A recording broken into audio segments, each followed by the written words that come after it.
Somewhere, you lost yourself. One day, you wake up and realize you're stuck in a life that doesn't even feel like yours. It starts small. You tell yourself you'll settle for good enough, just for now. A job that pays the bills, weekends filled with plans you didn't actually want to make, a relationship that's fine. But let's face it, fine is a pretty low bar. Somewhere along the way, just for now, turned into your real life. And the worst part? You're pretending it's exactly what you wanted all along. Funny how life sneaks up on you like that. One minute you're telling yourself, this is temporary, I'll figure things out later. And the next you're years deep into a life that feels like it belongs to a stranger. It's like you accidentally signed up for someone else's idea of adulthood and forgot to read the fine print. I get it, we all do it. You wake up, shuffle through your routine, and somewhere between your second Diet Coke of the day, you start to wonder, how did I end up here? I did the grand gesture thing, packed up my life and moved to London thinking it would fix everything.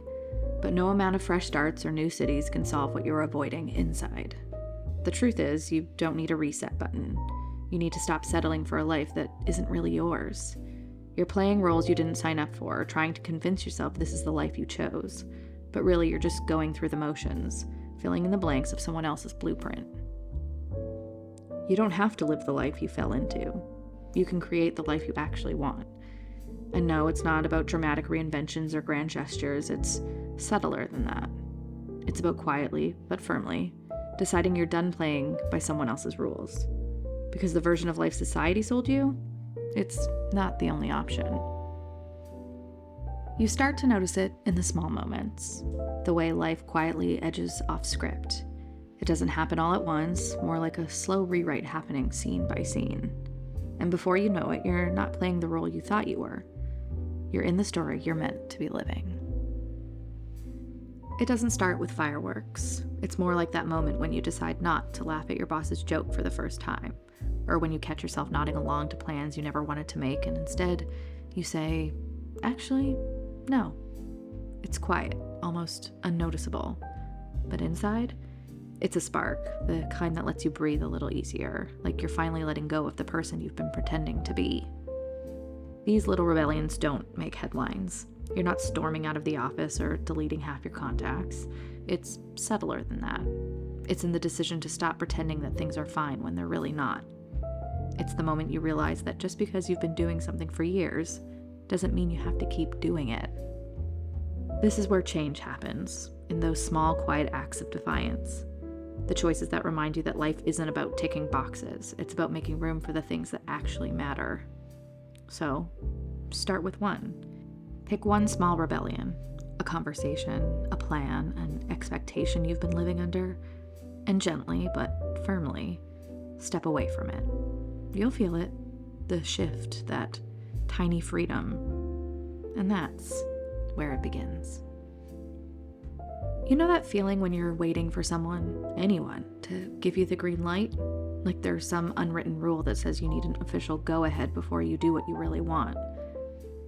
The truth is, no one's coming. There's no secret permission slip for the life you actually want. We've all been trained to seek approval, to wait for someone to quietly nod and say, yep, that's allowed. It's a bit like sticking with a bad TV show because, well, you started it and maybe, just maybe, it'll get better. But really, you don't need anyone's stamp of approval to make changes. If it feels right to you, that's enough. You want to change jobs, move to a little coastal town, or spend a year writing a novel, or thinking about writing a novel? Do it. You don't need anyone else's permission. The only person who gets to decide how this story goes is you. And honestly, you're the best one for the job. Who said life had to be a straight line? Seriously, whose idea was it that we should all follow the same path? School, job, relationship, kids, retirement, and then what? It's a ridiculous script, and society's been peddling it for so long that we've all just gone along with it like it's the only way. But society has been wrong about a lot of things. Most things, actually. The truth is, life isn't one continuous route forward. It's full of unexpected turns, detours, and yes, sometimes you end up right back where you started. But that's not failure. It's part of the process. Just because things don't look the way you thought they would doesn't mean you've gone off course. In fact, trying to follow someone else's version of how life should unfold is like heading towards a destination you're not even sure you want. Maybe it's not about sticking to the plan, but about noticing when the path stops feeling like yours. That job you've been in for years, the relationship, the plan you've followed for so long, do they still feel right? Or are you just going through the motions? It doesn't take a grand gesture to turn things around. Sometimes it's about being open to a small change, a turn, a pivot. Life doesn't have to look like a straight line to be exactly what you need. It just has to feel like yours. Forget that invisible timeline society hands us. The one that says you should have your life all mapped out by a certain age, settled into something stable, and reaching some kind of ultimate success by the time you're halfway through. Life just doesn't work like that. It's not a project with deadlines. Maybe you felt it, watching people around you hit milestones while you're still figuring out if you even like the career you've been building, or seeing someone else check off the boxes you thought you'd have ticked by now. The truth is, everyone's on their own path. Some of us take a little longer to start, some of us change direction halfway through, and others, we're still figuring it out as we go, and that's perfectly fine. So let's stop pretending that time is running out. It's not. You're not behind, you're not off track, you're just living. It's okay to wander, it's okay to take the scenic route, and it's definitely okay to decide that life doesn't have to be a countdown to a finish line you never even agreed to. Success. It's that elusive word we keep chasing, like there's a single moment when everything clicks and the credits roll on a perfectly crafted life. But it turns out success is a bit trickier than that. One day it's about landing the promotion, the next it's just about making it through the week without feeling like you've dropped every ball you were juggling. The truth is, success doesn't stay in one place. One day it's about nailing a presentation, and the next it's just about getting through Monday without losing your temper at the barista for spelling your name wrong. Some weeks it's mastering a yoga pose, and other weeks it's remembering to stretch it all. Success is slippery like that, always shifting, just like we do. So, if you're still chasing that one moment when everything falls perfectly into place, maybe it's time to let that go. Success isn't some grand finale, it's the little wins that make up your day. The point is, you're the only one who gets to define it, and it's allowed to look different every single time. You know that moment when someone asks you for a favor, and before your brain even registers the question, your mouth is already saying, "Sure, I'd love to." It's like some autopilot people pleaser takes over. The truth? No is just as easy to say. We've just been trained to think it's not. The real magic happens when you finally start saying it. No need for excuses, no fake plans involving your busy schedule, just a simple, unapologetic no. And the world doesn't end. No one dramatically faints or accuses you of betrayal. In fact, the only thing that really changes is you. You start to realize your time is yours, and suddenly it feels like there's more of it. Of course, not everyone will take your no in stride. Some people don't like it when you stop being so available. But that's their problem, not yours. The ones who matter will get it, and the ones who don't, well, maybe it's time they heard it more often. Because the ones who get offended by your boundaries are usually the ones who benefited from you not having any. Saying no isn't about shutting doors. It's about keeping the right ones open. And honestly, there's nothing more satisfying than realizing you don't owe anyone an explanation. There's always that voice in the back of your head saying, maybe dial it down a bit. Don't laugh too loud, don't admit you know every word to Spice World, and for God's sake, don't let anyone see your dog's clothing collection. You're told to trim down the quirks like it's some kind of social survival strategy. Fit in, stay low-key, blend. The goal? To be normal. But what even is normal? It's that vague one-size-fits-all label we've all been sold, like everyone's supposed to follow the same script. Be interesting, but not too much. Be unique, but not too weird. And honestly, it's exhausting. No one ever made history or even had a decent Friday night by blending in, by being normal.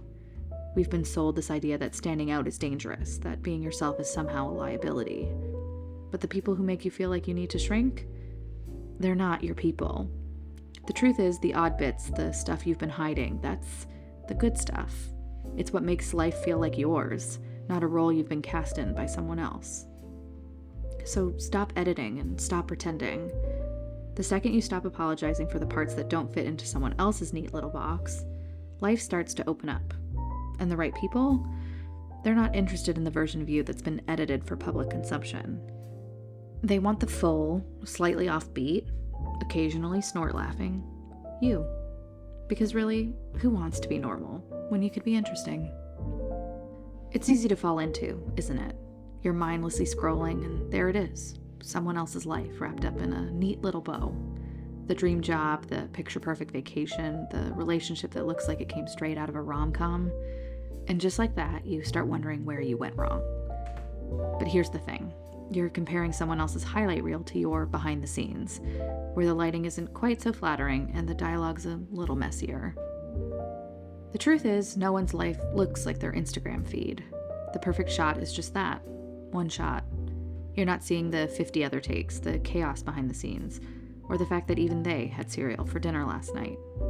So why are we still measuring ourselves against an edited version of someone else's life? It's exhausting, and honestly, it's a losing game. Instead, what if you put your phone down for a minute?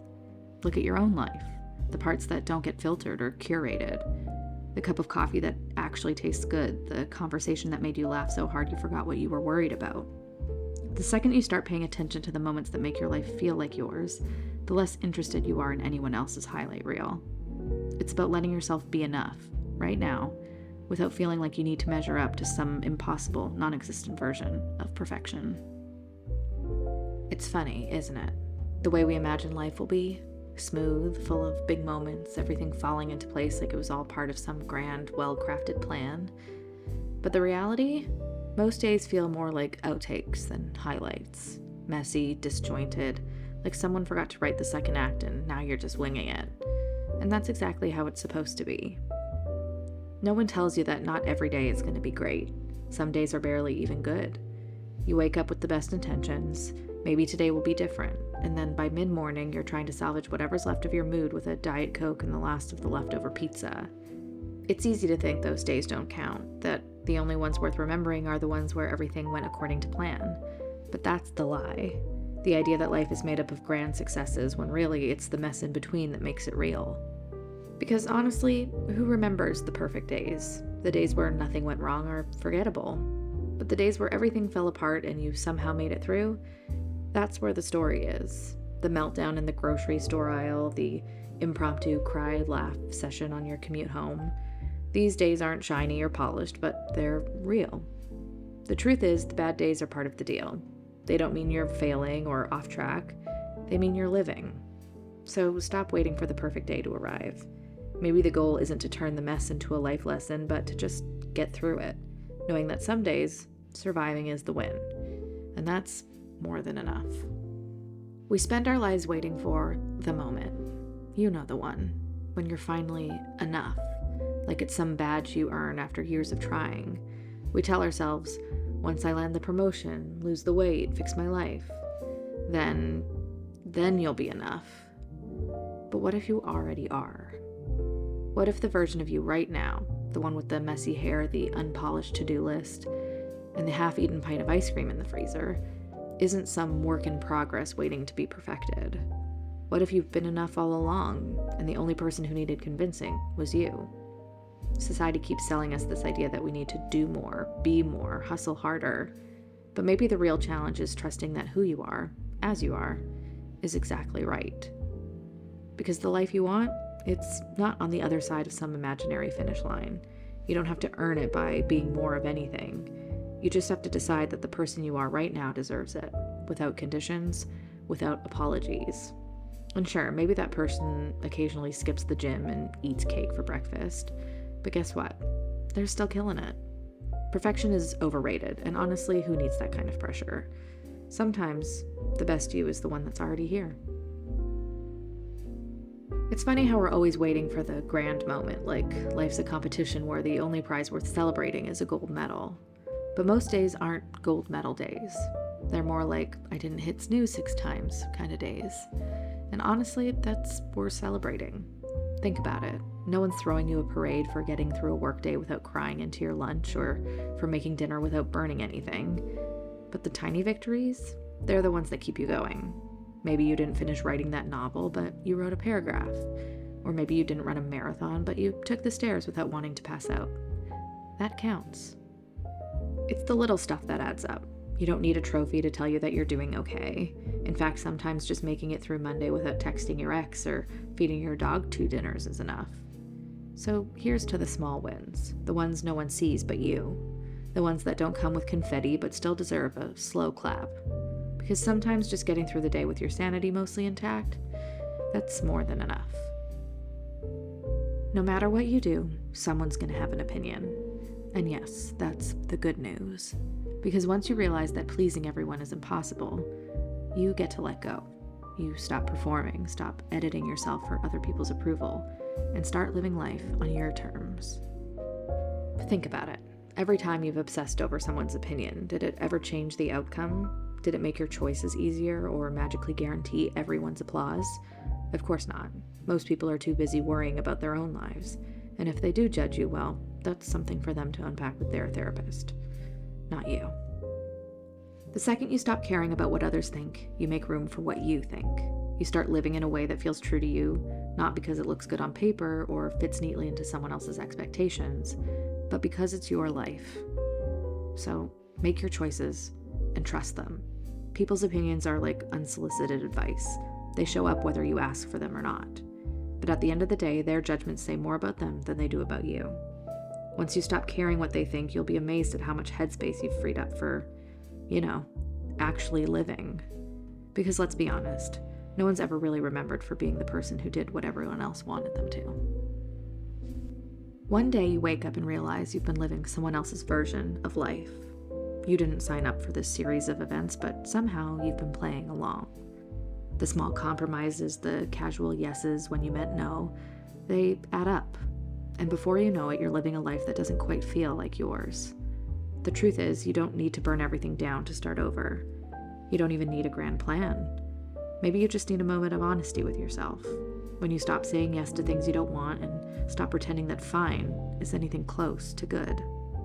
There's no big reveal, no cinematic breakthrough, just a quiet decision to start living the life that feels like yours, scene by scene, no permission required. So yeah, there's no perfect ending, but then again, who said the story was over?